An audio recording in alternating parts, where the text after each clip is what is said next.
આદિવાસી બાહુલ્ય ધરાવતો દાહોદ જિલ્લામાં સરકારની ગુડ ગવર્નન્સની વાતો પાયાવિહોણી સાબિત થઈ। દાહોદ જિલ્લાના લીમખેડા મામલતદાર કચેરીમાં કામ માટે આવતા અરજદારોને લાઇનમાં ઊભું રહી ટોકન લેવું ફરજિયાત કરતા લોકોમાં ભારે રોષ। કચેરીમાં કોઈપણ કામ માટે જતા અરજદારને લેવું પડે છે ₹20નું ટોકન માટે પણ સવારથી લાઇનમાં ઊભું રહેવું પડે અરજદારોને। લીધેલું ₹20નું ટોકન બીજા દિવસે નહીં ચલાવતા લોકોમાં ભારે રોષ। અધિકારીને મળવા માટે પણ લાઇનમાં ઊભું રહી લેવું પડે છે ટોકન।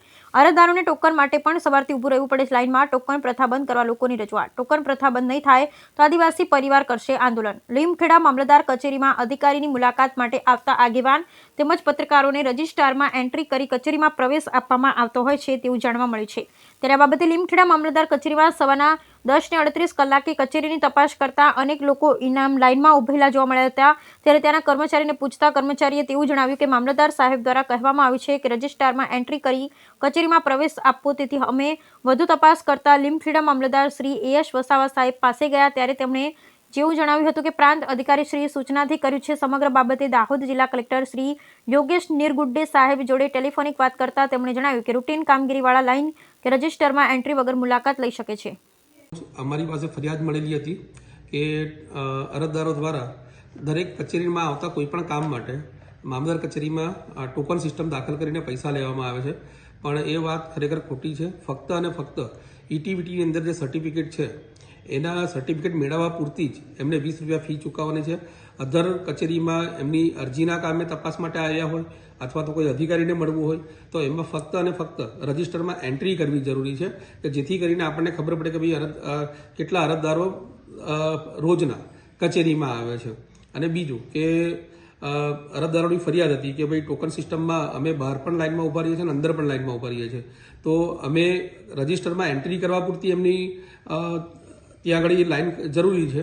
બાકી અંદર જનસેવા કેન્દ્રમાં ગયા પછી એ જે તે કન્સલ્ટ ડેપ્યુટી મામલતદારને અરજી સ્વીકારી અને ત્યાં જ ટોકનની રકમ સ્વીકારવામાં આવશે। જે સરકાર દ્વારા માન્ય કરેલી છે કે જનસેવાના દાખલામાં ₹20 લેવાના છે તો એ ₹20ની ફી ત્યાં આગળ જમા કરાવી દેશે। હાલ આ જે ટોકન સિસ્ટમ છે એ ચાલુ છે કે નહીં? આથી અરજદારોના કહેવાથી અમને લાગ્યું કે નહીં, ખરેખર ટોકન સિસ્ટમ બંધ કરવી જોઈએ, તો અમે આ ટોકન સિસ્ટમ બંધ કરી છે। બોલો। મારું નામ પંકજભાઈ વાઘુભાઈ કટારા છે। અમે આજે મામલતદાર ઓફિસ પર આવેલા છે।